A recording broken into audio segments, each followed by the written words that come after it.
Pemirsa, truk pengangkut bata hebel terguling di Jalan Gatot Subroto, Tebet, Jakarta Selatan usai menabrak separator busway pada pagi tadi.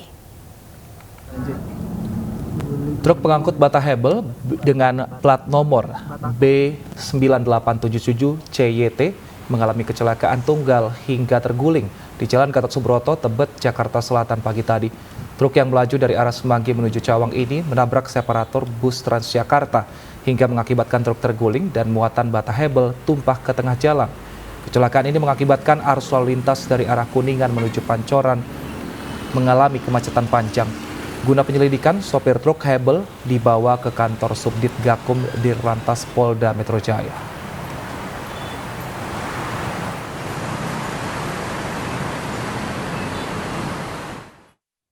Pemirsa, Partai Garuda Rabu siang kemarin mendaftarkan diri sebagai calon peserta pemilu 2024 di gedung KPU. Partai Garuda optimis verifikasi administrasi dan verifikasi faktual mereka akan lolos di KPU.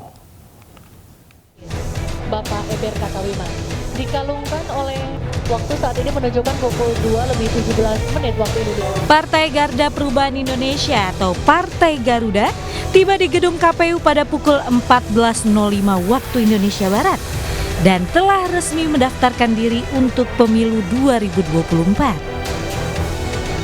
Sebagai partai non-parlemen yang juga pernah mendaftarkan diri di kontestasi tahun 2019 lalu, Partai Garuda optimis verifikasi administrasi maupun verifikasi faktual mereka akan lolos di KPU. Ketua Umum Partai Garuda Ahmad Rida Sabana mengatakan pengalaman mereka di pemilu tahun 2019 menjadi bekal untuk lebih siap di pesta pemilu tahun 2024 ini. Siang hari ini Partai Garuda atau Garda Perubahan Indonesia telah secara resmi menyampaikan dokumen pendaftaran ke KPU RI dan telah diterima oleh Ketua KPU dan seluruh komisioner. Tentunya dihadiri juga tadi ada dari perwakilan Bawaslu. Hari ini kami juga sangat senang dan ada hal yang tadi kami sampaikan kepada komisioner KPU bahwa prosesi pendaftaran kali ini jauh lebih meringankan secara sistem. KPU menyatakan Partai Garuda telah memenuhi kelengkapan dokumen dan masuk tahap verifikasi administrasi.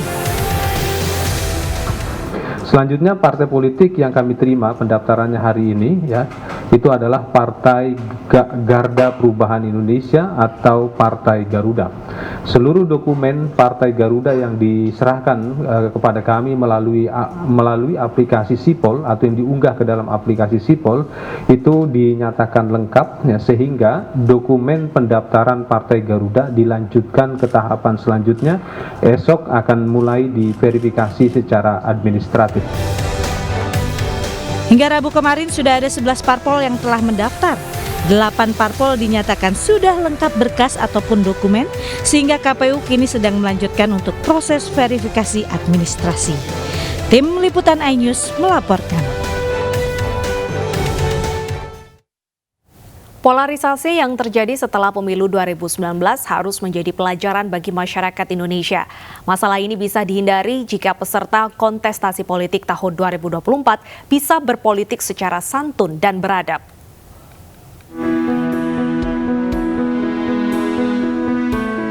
Tahapan pemilu 2024 sudah mulai berjalan. Semua partai menyiapkan mesin politiknya demi memenangkan pemilu 2024. Ketua Umum PB Nahdlatul Watan Diniyah Islamiyah TGB Muhammad Zainul Majdi mengajak partai politik untuk berpolitik secara beradab dan mengutamakan kepentingan bangsa dalam membangun Indonesia. Mantan Gubernur NTB ini juga meminta agar berpolitik tidak menghalalkan segala cara untuk kepentingan kelompok atau golongan.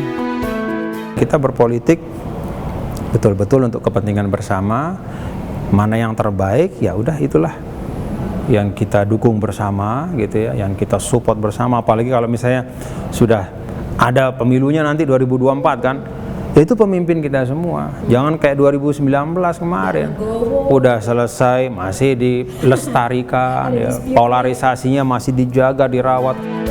Tuan Guru Bajang juga berharap polarisasi pasca pemilu 2019 tidak terulang di 2024. agar bangsa tetap bersatu dan mendukung pemimpin hasil pemilu dengan tangan terbuka untuk kesejahteraan Indonesia. Tim Liputan iNews melaporkan. Dewan Pimpinan Wilayah Partai Persatuan Pembangunan atau DPW P3 Aceh mendukung Sandiaga Uno maju pada Pilpres 2024. Sementara Sandiaga Uno mengaku saat ini tetap fokus dengan tugas dan tanggung jawab di kementerian.